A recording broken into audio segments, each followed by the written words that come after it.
Wanted to do a quick little introduction for you. So, Advanced Dimensions was founded in 2012, and they have been the most trusted high precision laser measurement tool um, are delivering that for 30 years. So they have really been the people in the industry that are using the system and sharing that with you. So Adam is going to share a lot about the system, how they use it, the things that it does for stair builders, and maybe some testimonials along the way too. So Adam, thanks for joining us and sharing your wisdom with us. We truly appreciate your time today and take it away. All right. Well, I appreciate it. Thanks for having me. And not to date myself, but so we've been around since 2012. The technology that I'm going to be talking about is the 30 years. Gotcha. I'm older, but not that old. Um, well, thanks guys for taking the time. I'm going to try to do my best to be concise and kind of run through this so that I can give you a full picture of what I want to explain today. I'm going to be jumping through a lot of information, but feel free afterwards. I'm happy to stay on as long as we need to answer questions or go through anything in more detail. Um, Before I really get into the unit and like how it's working, I did a presentation for another thing called Hexagon Live in the summer. And in that, I go through like the past technologies and the other technologies that are out there and kind of like what the ICS unit has. And so I want to just go through that really quickly because I think it'll give some clarity as to what's out there and what things you should be looking for.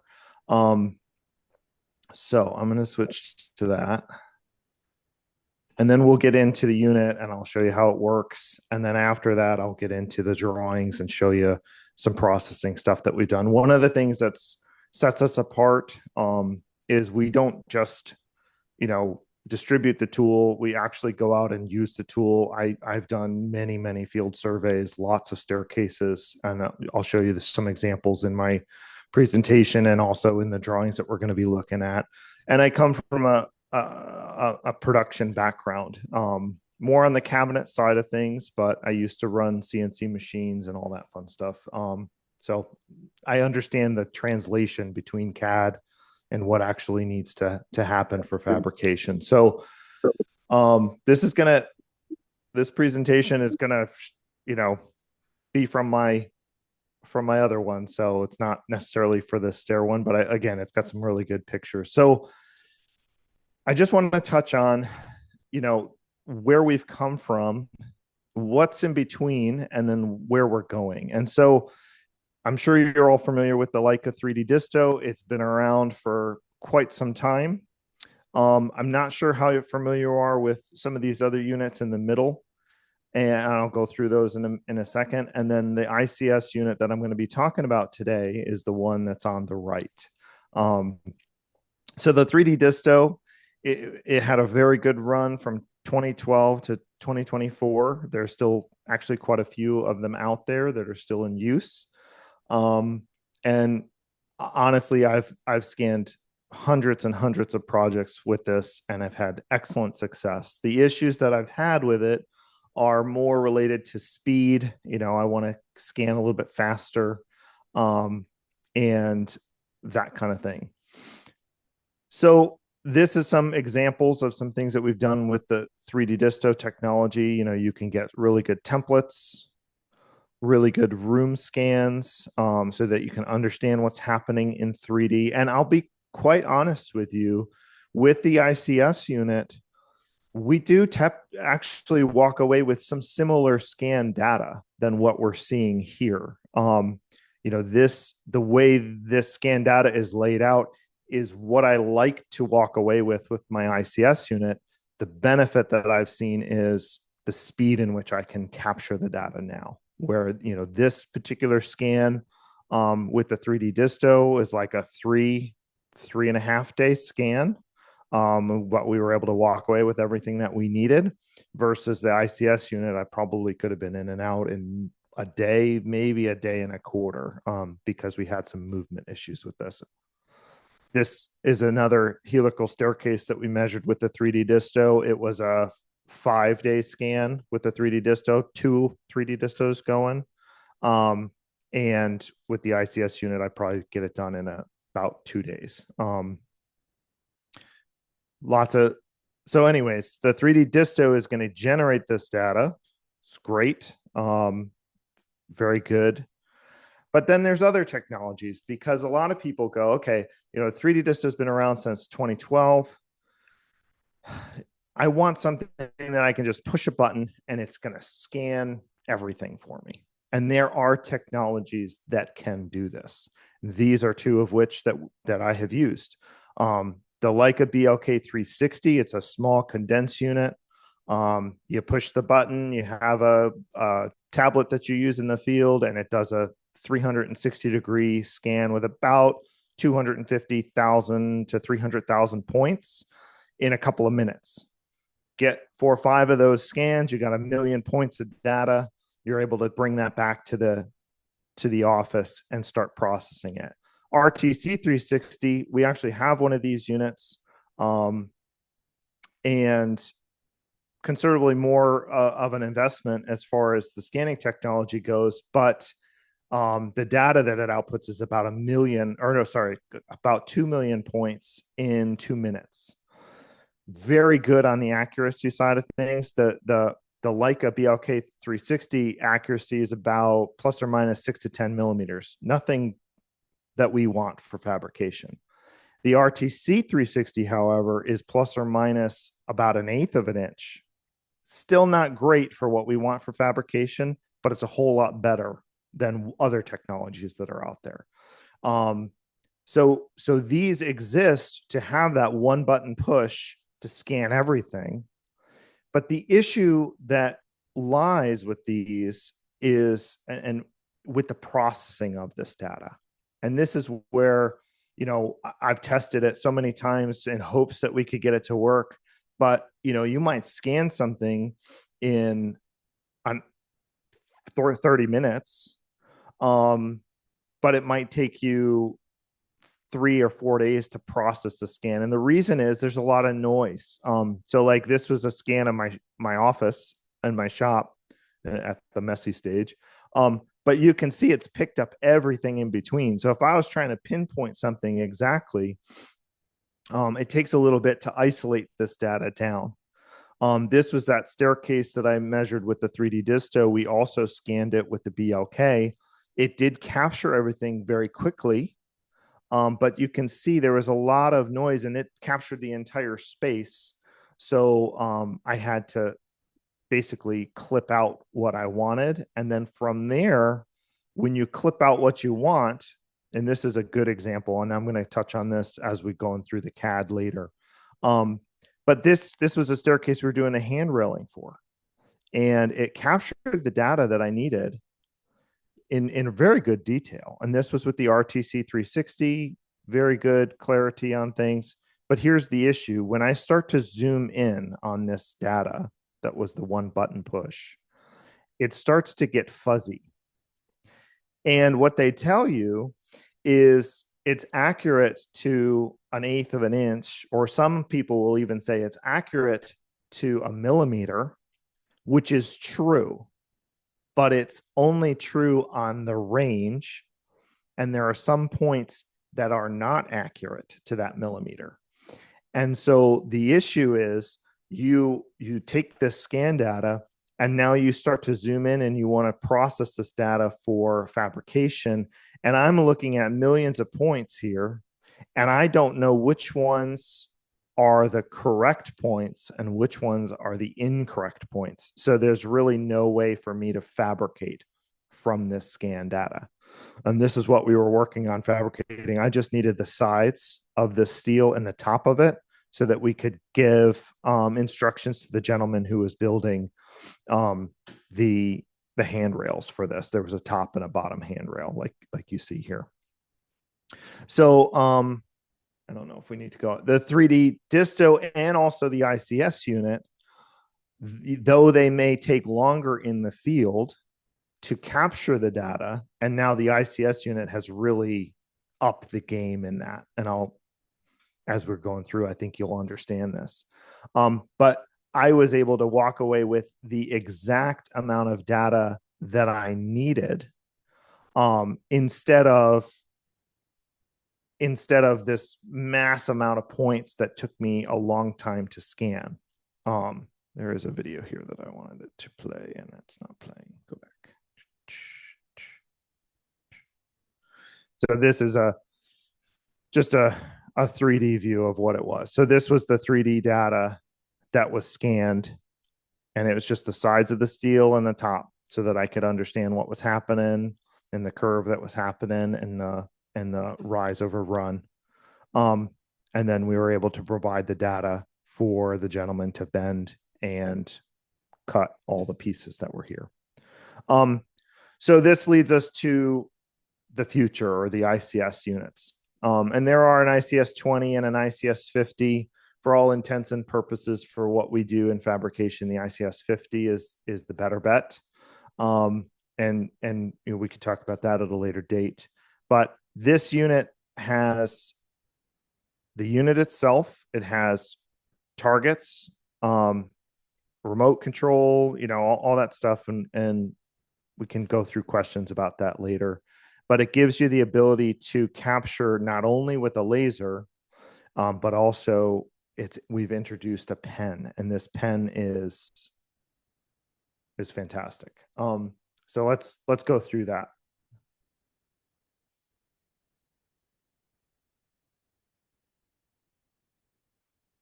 Okay. Just trying to pace myself here so we have enough time. So should be able to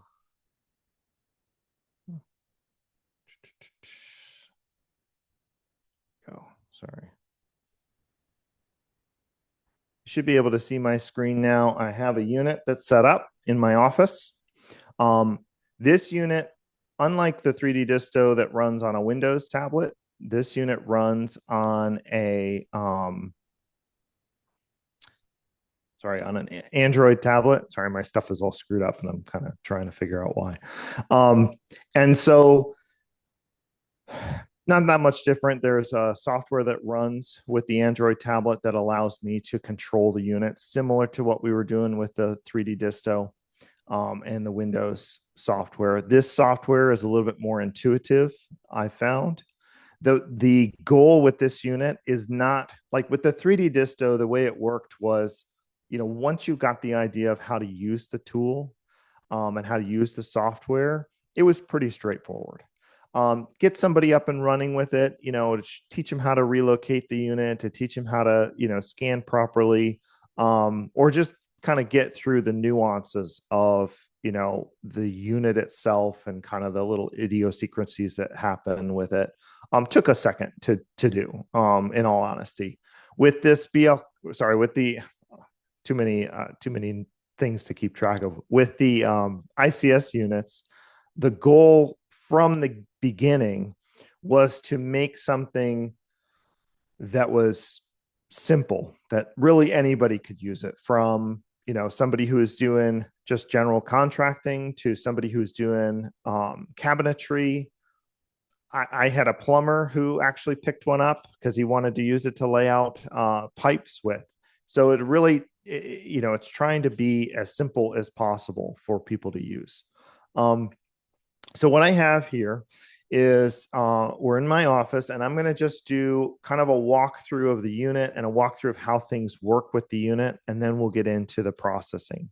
I think this will be exciting for anybody who's coming from a 3D DISTO background, who's got the understanding of what you're after. When you see this, like I did the first time I saw this, I was like, I'm still amazed at how cool things are. All the little things that annoyed you with the 3D DISTO are alleviated with this. I'll just say that. So right now I have my tablet set up. It's wirelessly connected to the unit. My unit is set up. It has been leveled. I'll show you the leveling sequence when we do a relocation, just so you can see it. But I want to start a scan of my office. So the way our software works is you've got some options here. We do have templates that we can make now. Helps if I touch the right one. So we can go in, and before with the 3D Disto, you weren't really able to do this without doing it a different way. But like I have templates that are here that have pre-existing layers. I have a stair one. There's a one that comes with it that's Alpha Cam, which actually will pull in some, machining instruction. If you're using Alpha Cam, if I wanted to create a new template, I could do that. I've set my standard one though as default, and for what I'm going to do right now, these are fine for the layers. I can import CAD layers, CAD drawings as well. So when I want to start a project, I'm just going to say do a quick start, and it's going to go from my default. It's going to ask me if I want to do, different versions.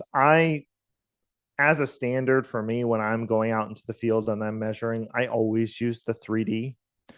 This is going to capture XYZ coordinate points of the data that I need. Then I can mess with the converting it to 2D later when I'm in my office. So I'm just going to say 3D, and I'm in CAD. And we have a couple of options here. Right now I'm set up for like a 50-50 view. We can go 100% live view, so it'll give me like an image of exactly what the unit is looking at, and then I can toggle back and forth between the drawing view.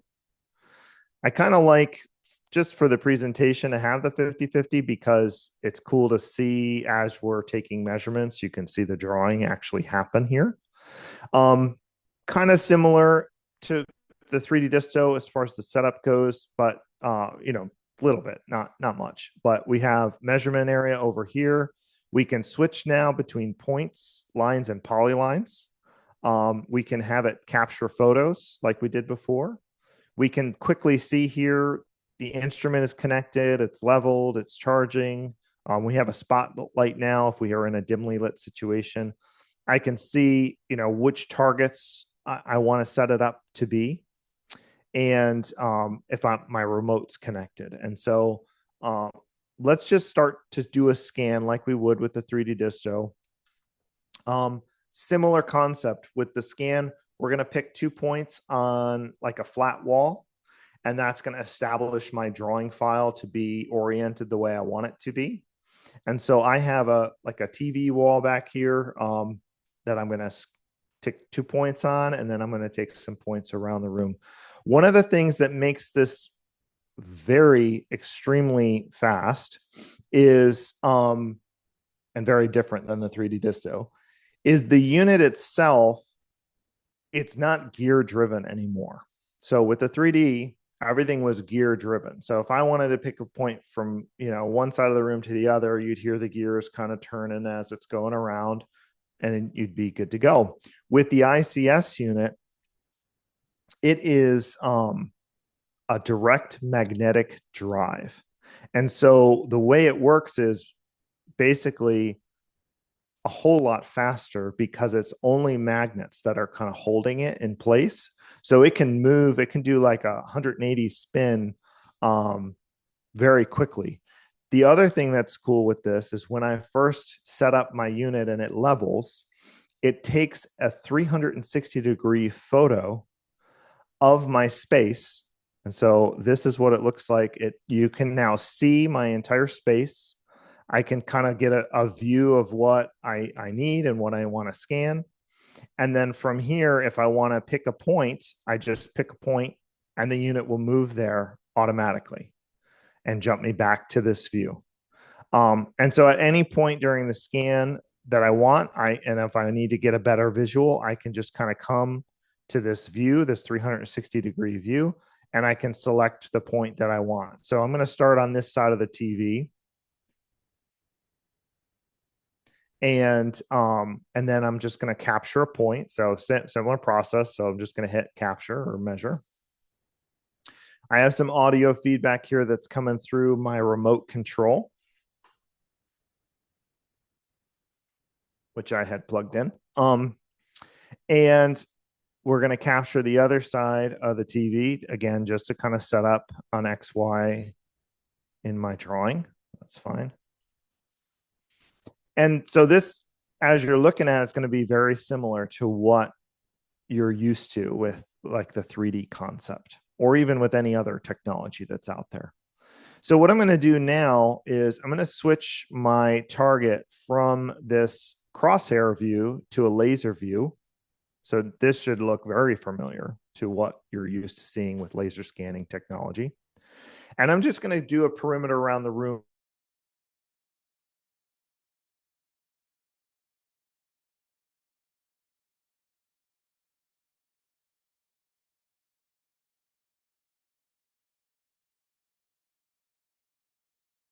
And I don't have to go back and square out the corners. So I'm just going to say, let's capture this point. When I scan a room, I typically avoid the corners because there's mud in the corners. And sometimes that mud is very thick. I'm sure you've all experienced that. So I'm really just using the unit. This is where I can maybe go into my 360 view and select a point. And now once I'm here, I'm just going to select the corners.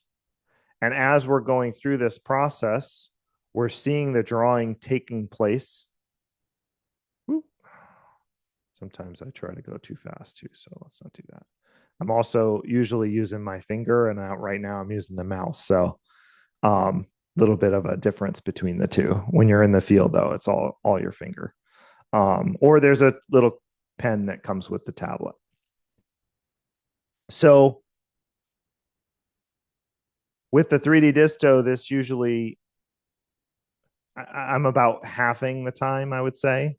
I've had projects more recently where, I figured 3 to 4 hours with the 3D Disto, and I got there with this, and I was able to scan it in like less than 40 minutes. Kind of took me, actually, no, I was thinking 6 or 7 hours with the 3D Disto. I had figured 3 to 4 hours with this unit, and I got in and out in 45 minutes. So it's pretty remarkable.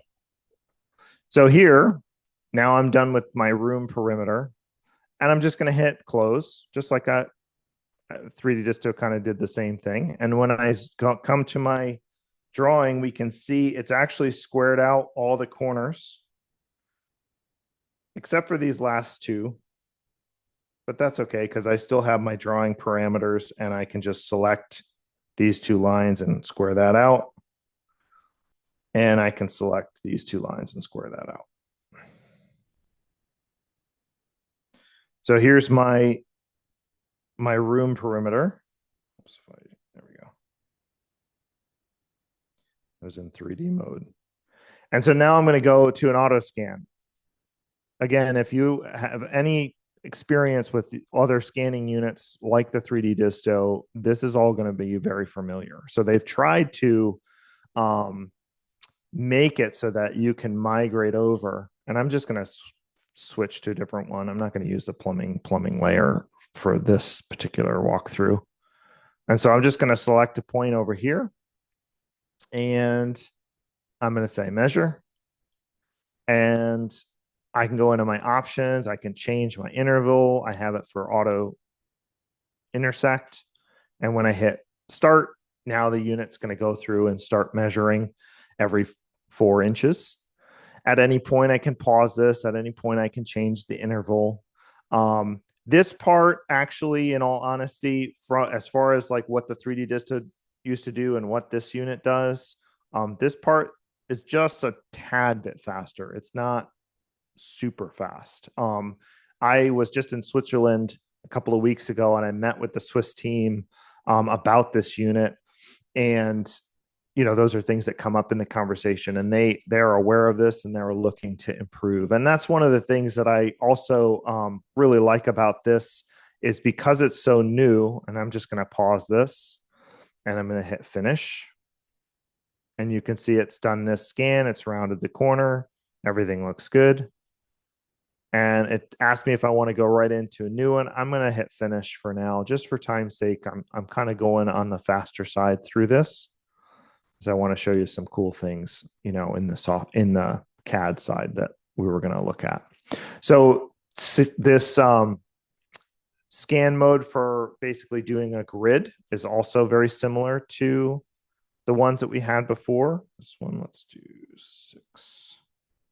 But this one actually runs a little bit faster.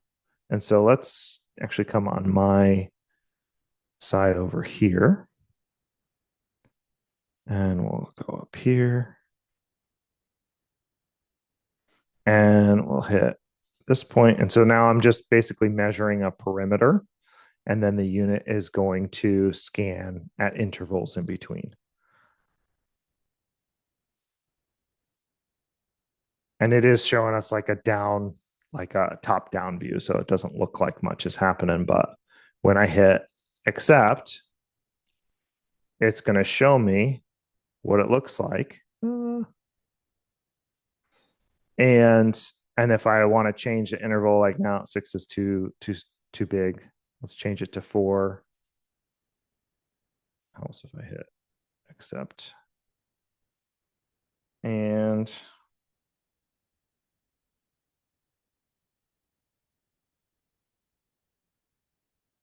then when I hit start, it's now going to go through and fill this out. And this is actually quite a lot faster than what the 3D Disto used to do.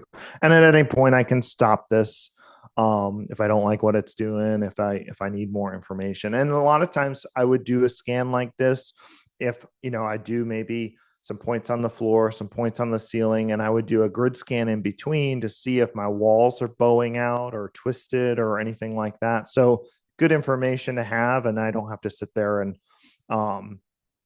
calculate everything out. I can just set the perimeter up and say scan at every 4 inches or 6 inches, and we're good to go.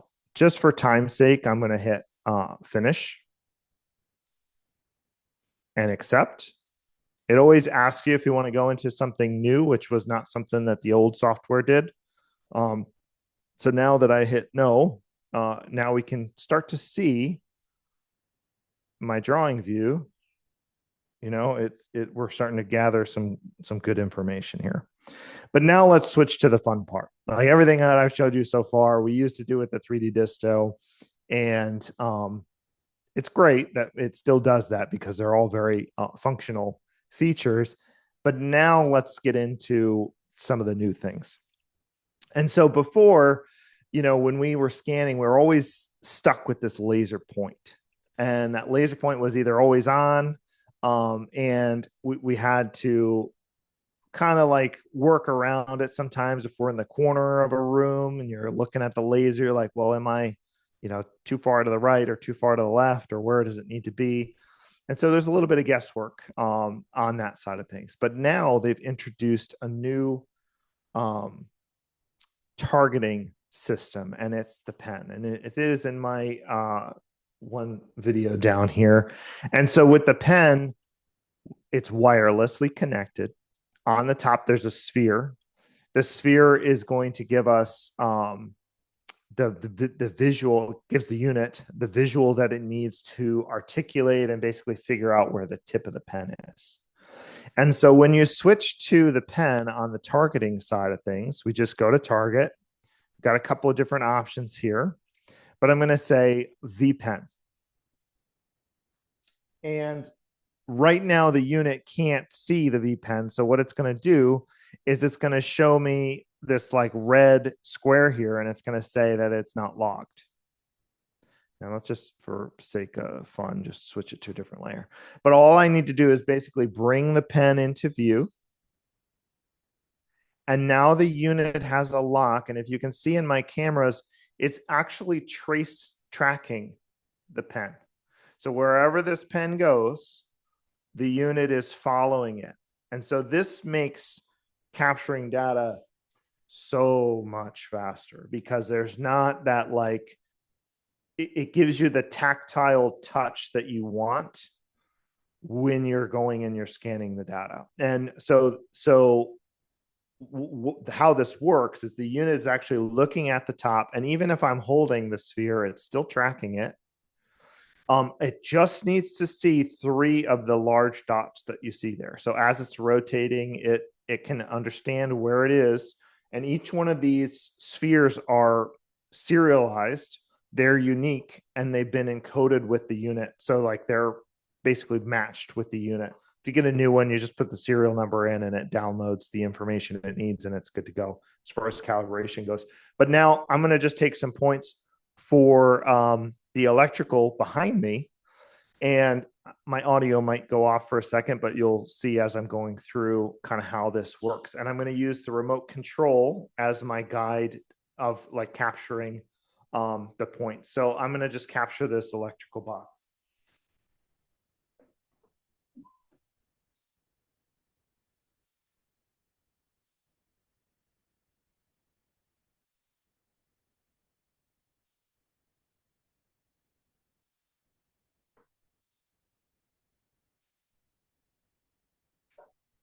So speed is really good with this too. And this is where, the unit tracking you can tell it's much faster because it's fluid. And the way I like to explain it with my customers, especially the ones switching from the 3D, how with the 3D disto, you're always like, you're always 3 steps ahead or 4 steps ahead of the unit. It's like, I'm scanning this, but I know I want to like it's going so slow, you're 4 steps ahead. With this unit, when you're in the field and you're using it, it's working at your pace. So I'm just working and it's just following me and working at my pace. So that's night and day as far as difference goes with the unit, using the unit. The other thing that's great about the pen is because it's got the tip, now you can measure reflective surfaces with no issues at all. Black surfaces, no issues. I mean, we now have issues with black surfaces. Some scanners have issues with black surfaces, but reflective surface, glass, steel, everything before that you'd have to tape. I used to keep a roll of painter's tape, and I still do have a little one, but I used to go through it a lot, and now I go through nothing because I'm using the pen. And let me just show you in the software. And this is actually, because you're like, Adam, how accurate is this? This pen tip with the unit can go out 30, what is it? It's like 34 feet away because it's got to be able to see the top. And it gives you a millimeter accuracy. The closer you are, the better the more accurate it is. So here's how it works. Because the unit can see the pen, and I love this example. As I'm rotating, you can actually see how the tip is kind of like right there, but the pen. So it's tracking at my every movement, even as I'm twisting the unit. So the accuracy is phenomenal, and it's doing like thousands and thousands of checks to make sure that it's right. If for some reason, like if I take a measurement right now and I'm shaking this too much, it's going to yell at me. It's not going to just take it. Like it's going to be like, I can't take the measurement. And it probably, once I stop, it'll probably do it. So it's really built to help you work at a better pace. And if you lose it, like if it loses it and then it comes back into focus, it picks it right back up again. So one thing that we found when we were using it in the field is, I can only reach so tall because I'm, 5'11", and I can only go to like 7 feet. So one of the things that we came up with, I'll switch back to this view, was, and this was just after the first job actually, is I got this little clamp, and you can clamp the pen into it. And then I put it on a tripod or monopod. And this gives me about 15 feet, or no, it's about 13 feet of reach. So now I can use the pen and I can articulate it wherever I need to, and not necessarily be bending over if I'm doing low stuff or reaching really high or getting a ladder. That really helps. The other thing that they've introduced, and I'm not going to go through this now just because for time's sake, but they have a sphere, and I'm going to switch to my camera only. So the sphere is basically a big boy version of the pen, but the sphere gives you the ability to do layout which is a different thing. The layout is a whole different animal to this. You could do projection before with the 3D disto, but it didn't work as nice as this layout does. So the sphere gives you that capabilities. Let me go back to, and then here's the other thing that's one of the most exciting parts for me is relocation.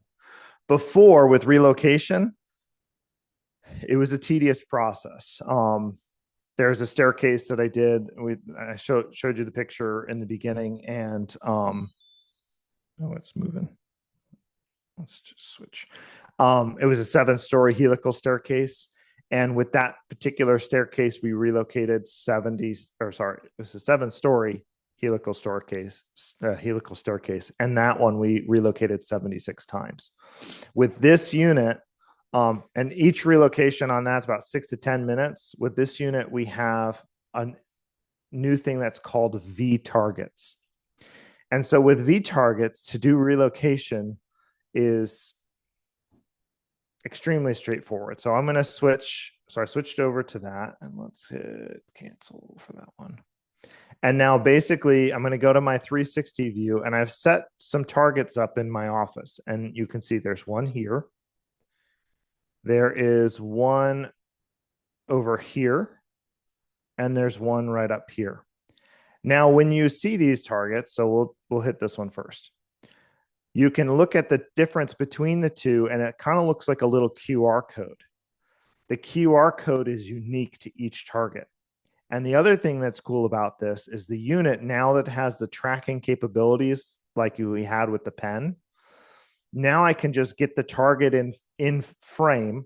I'm not centered on it. I'm not doing anything like that. I want to make sure my laser is on so you can see. And now when I hit measure, I'm not doing anything. The unit is actually recognizing the target. It's automatically positioning itself at the crosshair. And it's established that as a relocation tag. Now I want to switch to the next one.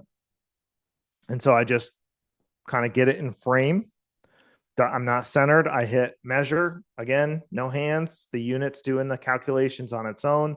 It's now captured the center of this target. And then I'm going to do the last one. And if you whip that really fast with the mouse, not with your finger, it's only with the mouse. When you whip it does that little fun thing. So here, and now I'm going to hit measure, and it's going to go through, and it's going to capture this target. And so now when I need to relocate, it's really just a matter of me picking the unit up and moving it. I don't have to say I'm relocating. I don't have to do anything as far as that goes. I'm just going to pick the unit up and just move it a foot, and I'll show you that.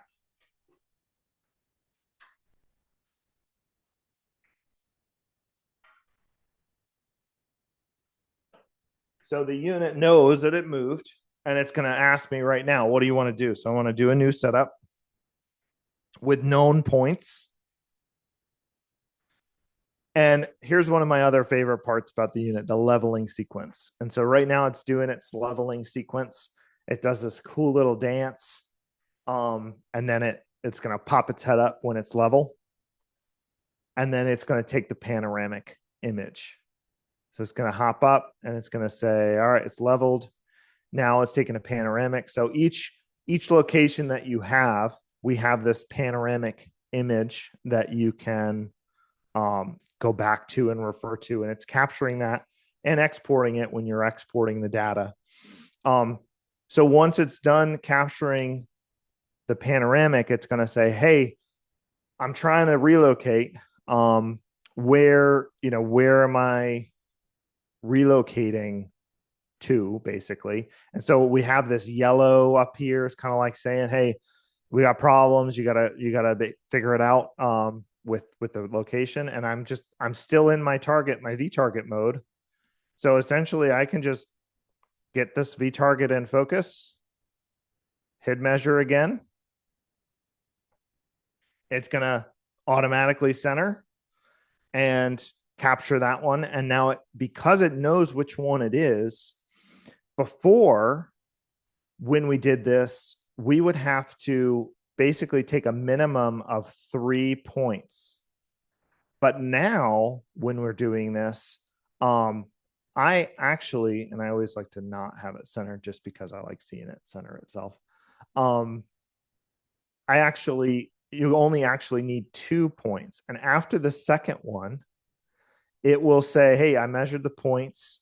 If I want to, I can hit accept. I can see the details and it'll tell me kind of like the error, margin of error here. So I'm within a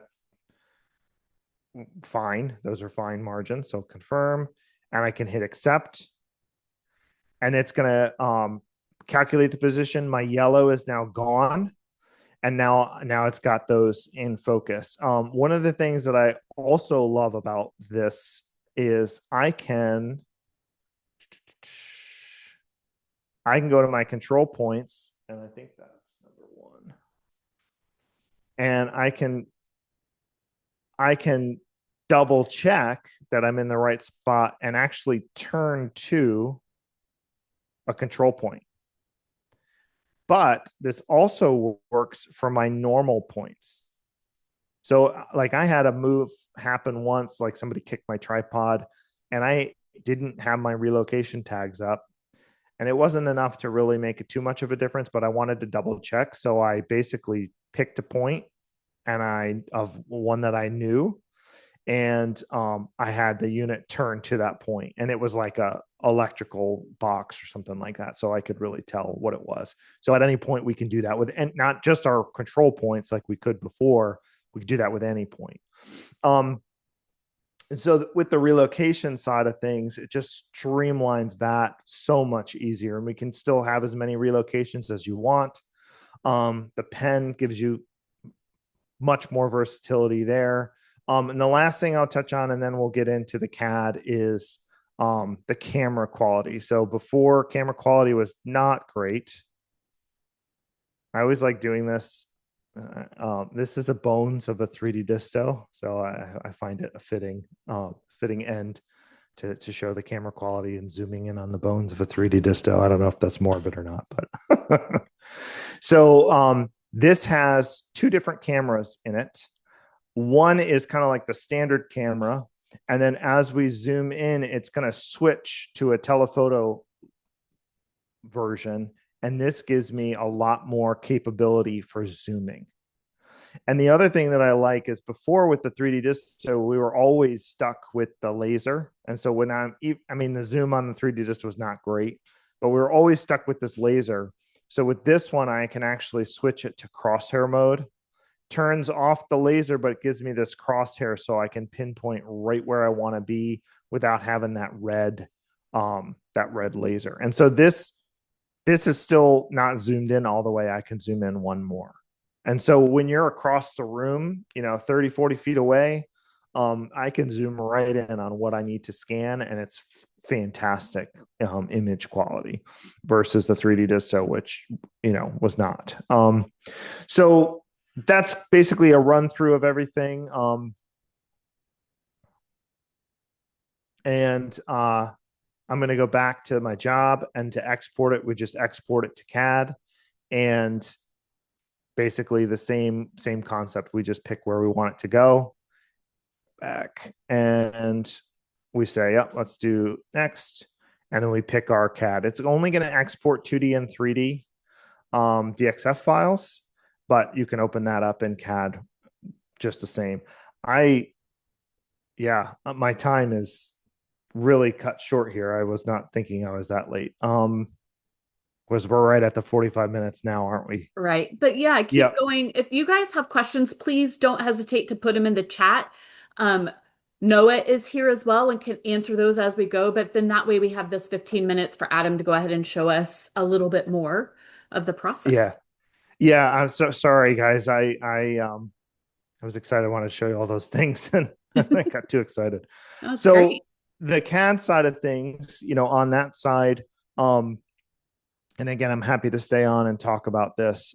But the things that the struggles that we have are, most likely we can all capture the data. And, for me to capture a curved staircase or a curved handrail is really not a big deal. But then what do we do to process this data afterwards? And so I'm just going to touch on this for, 10 or so minutes. And I'll stay on afterwards and answer any questions you want or keep going through some of this stuff. But I had a lot of CAD examples here that I was going to go through, but one thing I want to just kind of note is the unit when we're capturing, whether it's a 3D disto or an ICS or, really any scanning information, as long as it's accurate, it's going to capture the real world. And the real world, as we know, it's not square, it's not true, it's not perfect. It's going to be kooky. And so we want to take that information and we want to process our data to give us what that information is. But we also, I'm not going to build my staircase out of level or out of plumb.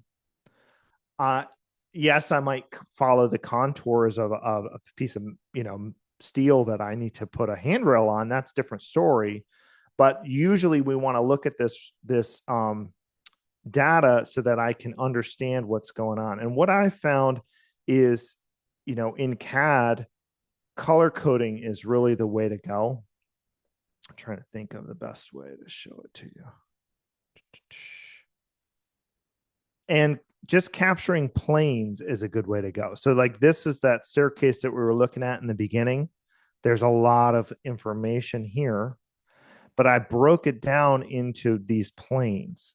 And then from here, I can say, all right, for this particular plane, I want to see what's happening. And so my tread and my riser data looks complicated in 3D, but when I start to look at it or isolate it, in a 2D fashion, and this is kind of crazy. Let's go back to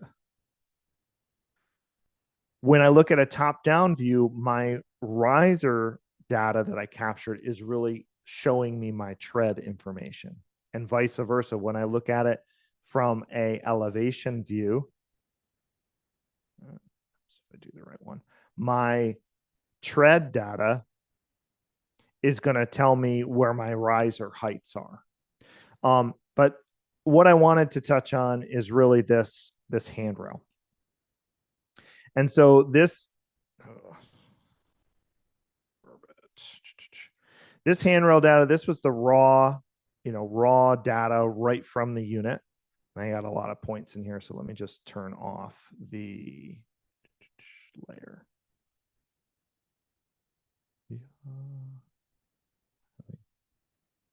I've been using a different CAD for a little bit, and so now it's screwing me up. All right, so let's turn this off and this off.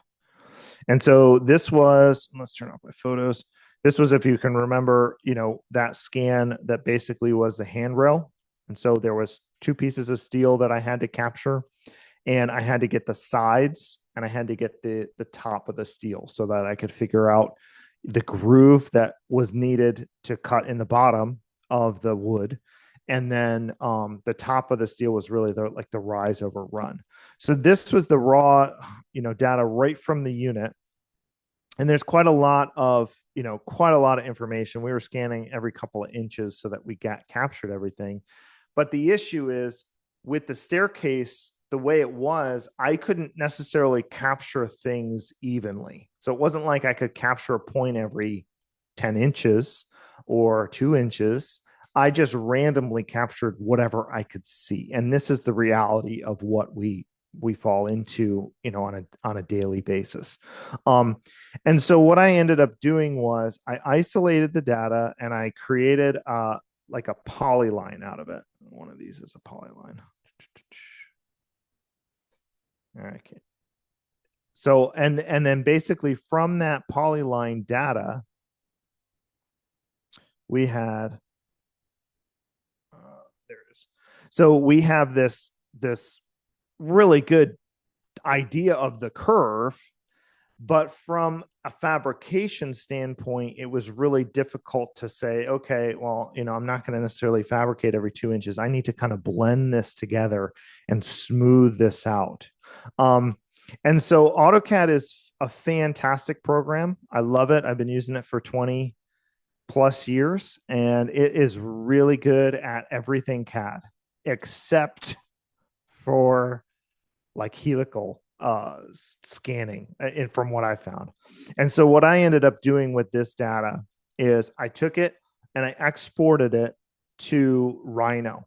And I don't have Rhino on my computer now, but I'll explain the process. And for time, I think that's probably the better thing to do, anyways. And so what I did was when I exported the data, basically Rhino took a look at it and I said, I need you to create a nice smooth curve from this 3D polyline of all these points. And so it took the data from AutoCAD and it analyzed it. And it said, what kind of breakage do you want this to be broken up into, like 10 segments or 20 segments or 30 segments? And so with Rhino, you can basically select, okay, I want to do 10 segments, and it'll show you the deviation.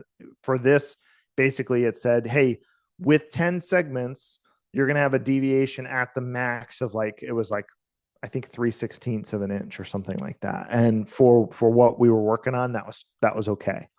And so in the end, I exported that from Rhino. It created a 3D spline, and that's what this is.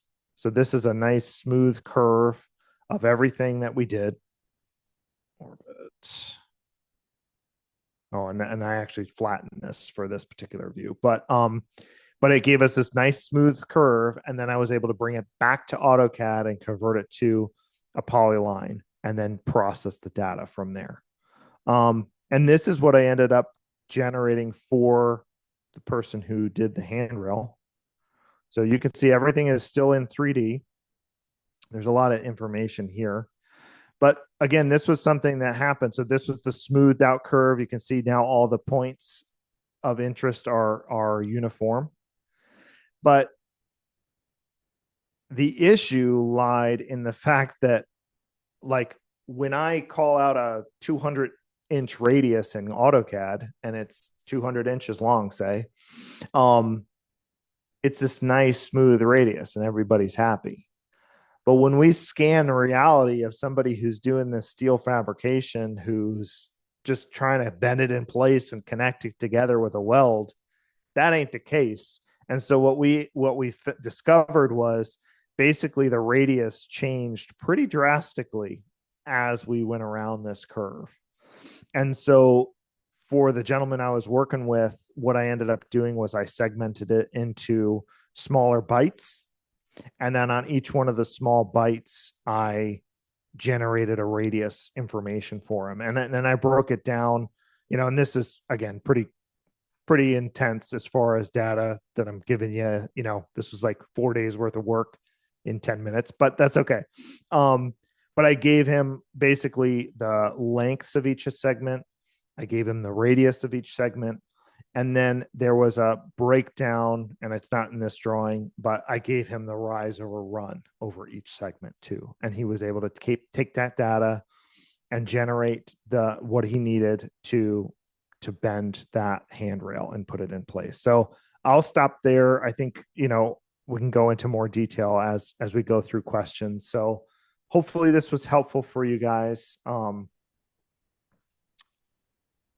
Maybe we can figure out another time we can go through some of the drawings a little bit more. So, and I'm happy to do it one by one if you want to do that as well. Sure. So there's some questions happening over in chat. Are there any additional questions that you guys have that you'd like to ask of either Adam or Noah?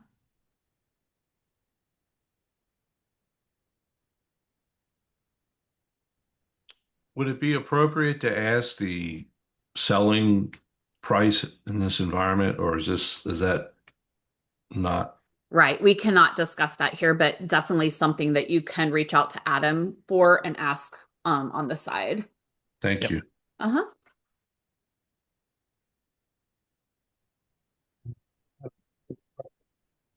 Yeah, the question there, why not directly into Rhino instead of AutoCAD? Again, I've been using AutoCAD for 20 years and I'm very good with it.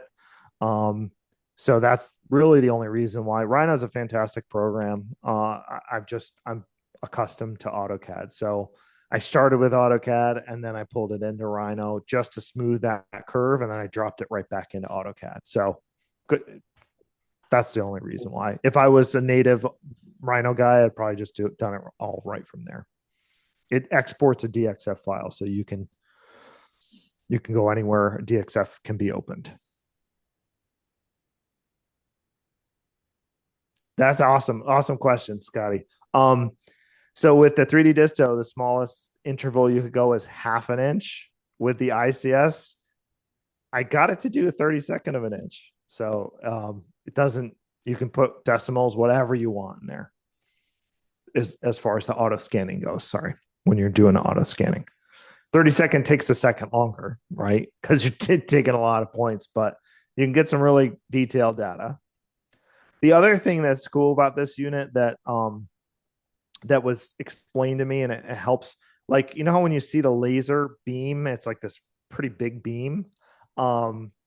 You can actually use your iPhone and look at it with the camera. When you take a measurement, the laser beam blinks away for a second and you see this little pinprick of a point in infrared. That's actually the measurement point that's taking place. And then Scotty said, what happens if you drop the pen? Don't drop the pen. Don't drop the pen. No, the pen itself, let's switch to a different view here. So the pen itself, this part here is about 1/8 of an inch aluminum. So it's pretty sturdy, and it has this little guard on it. So if it were to fall or you put it down on the desk, it doesn't roll off. There's the controller. There we go. The controller has this little string, and I actually wrap the pen in that while I'm walking around so I don't drop it. But you can get new pens too if for some reason it's damaged beyond repair. You know, a new pen can be purchased and calibrated. Good question. So the tip pen, it goes down to 1/2 millimeter.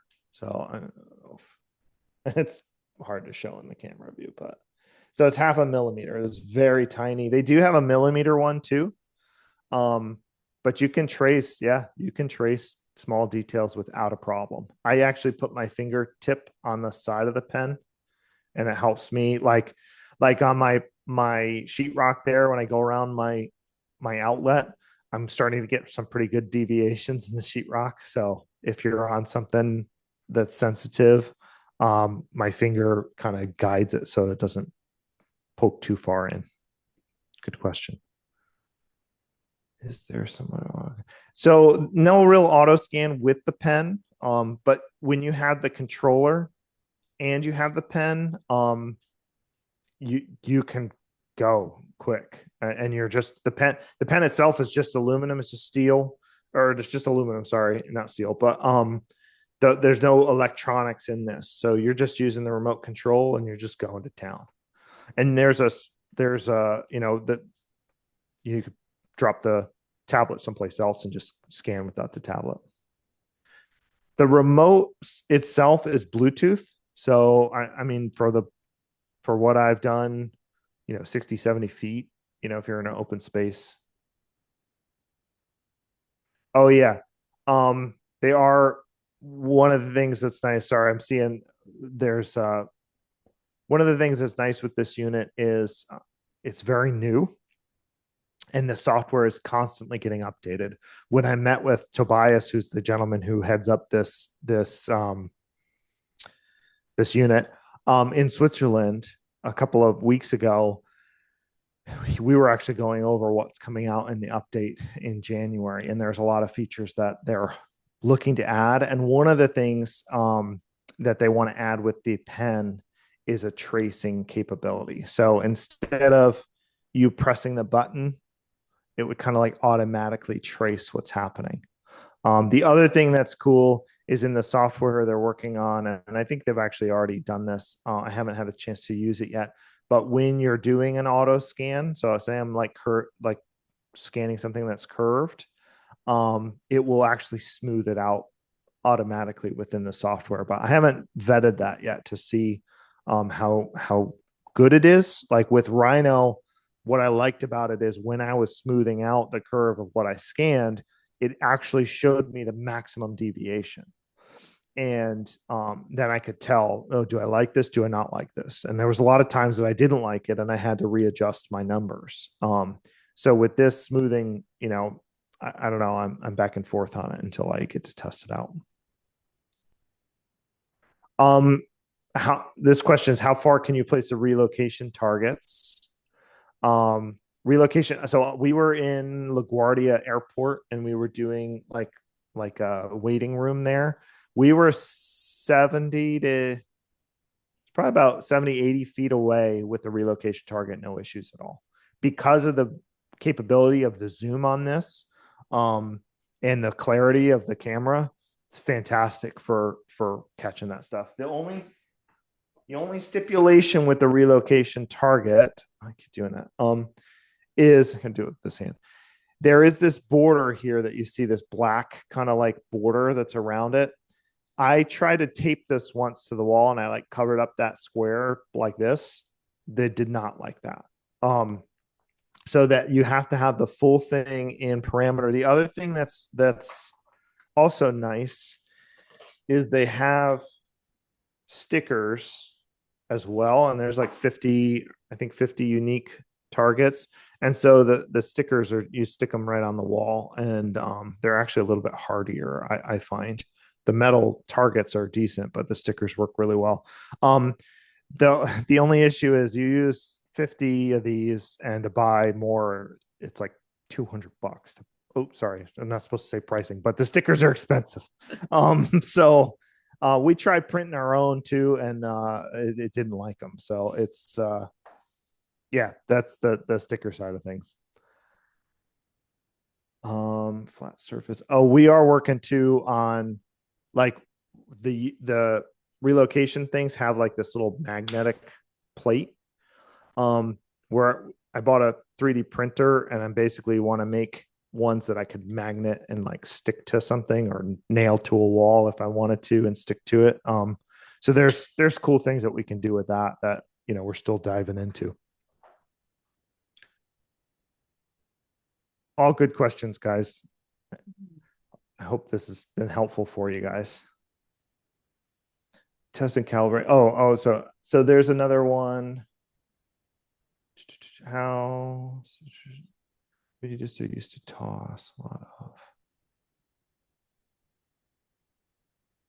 So issues, or so testing and calibration. That's a new update that came out, and basically you're able to now go through and test and calibrate the unit on your own. Before it was something that Leica did, but now the capabilities in the software, so you can like check to make sure things are good. And they are working on a US area too. If you needed to, like every year, you want to send the unit in to get it tested and calibrated. There is a cost to that, but you can now do that in the US instead of sending it to Switzerland. Any other questions? Sorry. I have a comment. Sure. Maybe to plug your product. Okay. I've had the DISTO laser for probably about 12 years. And I recently bought the new CS50 unit and use it and love it. So the difference between the two, like you said, the speed in which you can do a shoot is knocked down, incredibly. Mm-hmm. And the reason is the old unit, you had a tablet, and the tablet was connected to the camera in the unit. And you had to use a left, right, up and down thing on the tablet to get the dot of that laser precisely on the spot that you wanted. And to make it more accurate, you had to zoom in. So you had a zoom button. You had to hit that about 3 times to get it really zoomed in, to be sure that your dot was exactly in that spot. Yep. Then when you want to move to the next spot, you'd have to zoom out so that you could move it to where you wanted it without being so microscopic in your view. So that all takes time. And now with the pen, you can just put the point of that pen right on the spot, hit the remote, it records it. You can go right to the next spot. You're not left, right, up and down to get that zoomed in right where you want it. So the amount of time that it takes, it also can record spots that you couldn't reach with the DISTO because things were in the way. And with the pen, you can take a point and have the ball sticking out. Like if you're on the floor and you want to hit the top floor of the stairway, you can't get past the nosing, you know? But if you stick that pen on the top, it hits that ball and you got it. So the amount of time and accuracy is really incredible in the new unit. Yeah, I've experienced that too with the pen. I forgot, but reach around corners, all the things that you'd have to like be creative with 3D Disto to do it without relocating. With the pen, you can do it. And I cannot confirm or deny this, but there is rumor that they're working on maybe some longer pen options to give us a little bit more reach. So that's something that they're hoping to do in 26. Well, tentatively hoping to do, but thank you for the feedback on that. That's awesome. Yeah, the fact that unit follows that pen everywhere you go, you just walk around the room and put it there and it keeps following you. It's pretty awesome. Yeah, I love it. Kind of takes the guesswork out of it. So I used to take Noah with me to field surveys, and now I can leave him in the office because he doesn't have to help me anymore. I see a couple other questions in here. Is it possible to position? So is it possible to position the unit where it's out of level? Like if you wanted to do upside down, I can't remember if it's this update or the next, but there is something where you can disable the tilt sensor. More for like with the 3D Disto, we used to do it like if you're on a boat, like the example is you're on a boat and the boat's not, it's like the room inside the boat is not moving, but you're on the water and it's sloshing around. You don't want the tilt sensor on. You could disable it to take measurements on the boat.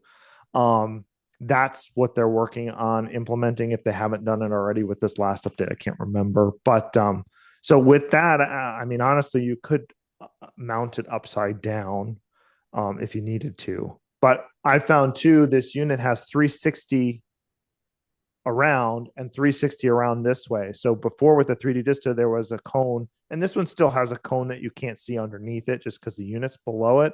But with the relocation capabilities, like you can go, okay, well, it takes me 2 seconds to get to the other side and get what I need to there. Is the machine sensitive to foot traffic? Yes. Okay, good. This is actually a really good question. Thank you for asking it. So I mean, the 3D Disto was sensitive to this as well, and there were sensitivity adjustments that could be made where you could say, hey, don't be as sensitive, be super sensitive. With this unit, there is a similar setup where you can have that. I've noticed personally that this unit is a little bit more sensitive, which I actually like because I feel like the 3D Disto, there were times when it should have been more sensitive. But you can kind of like tone it down if you wanted it to. But some staircases that I've measured, I had to do it at night because I couldn't have anybody walking on it because even a simple step would just vibrate the staircase. So this question is, are there concerns with magnetic drive if the unit gets hit or, if it's in the Pelican case and it drops? Not that I mean, yes, you don't want to drop the unit, but it does get shipped all over the world. So it's not like it's that sensitive. I mean, when we get our units, we typically open them up and make sure everything looks good and test them out. And they're coming from Switzerland. So that's fine. One of the things that I highly respect with Leica in general, and this is really one of the reasons why I'm such a diehard fan for these guys. When I was in Switzerland, the testing that these guys do with these units is beyond anything that I've ever seen before. I walked through their laboratory and they're building them right in Switzerland. And they have a dozen units up and they're just spinning and going through all the sequences. And I'm like, what's going on here? And they're like, oh, we're testing, we're breaking in the magnetic drive because we found that if we break it in for like, I think it's like 30 hours or something like that, it has a tendency to be much more accurate. And so, and then keep going a little bit more. And there's a unit that's in an ice box in a window and it's all frosted. And they're like, oh, we're testing the range capabilities and it's actively running through protocols in a isolation cold chamber. And then they put it in a hot chamber.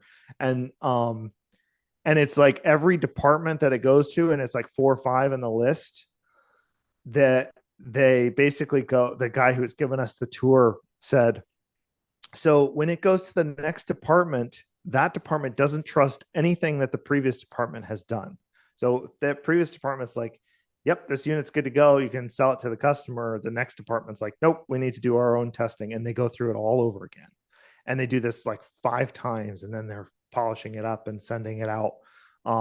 So like, as far as the magnetic drive goes and like, that capability, it's been very heavily tested in Switzerland. And, these units, have warranty too. And then we can also, like I was saying before, if you're worried, say you had a drop and you're worried, we can, send it to the headquarters in Georgia and have it tested, the US headquarters in Georgia, and have it tested.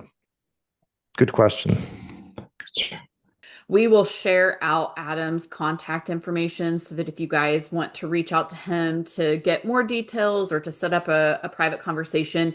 And Adam, if you find that there are several people that want to get together, we can definitely do another SMA Zoom where people can come together and ask those questions that we didn't get to today or get more in-depth information if needed. So thank you for your time. If anyone has any questions, please don't hesitate to stay on here with us and put them in the chat. But if not, we'll see you next time. Thanks for your time and happy holidays, everyone.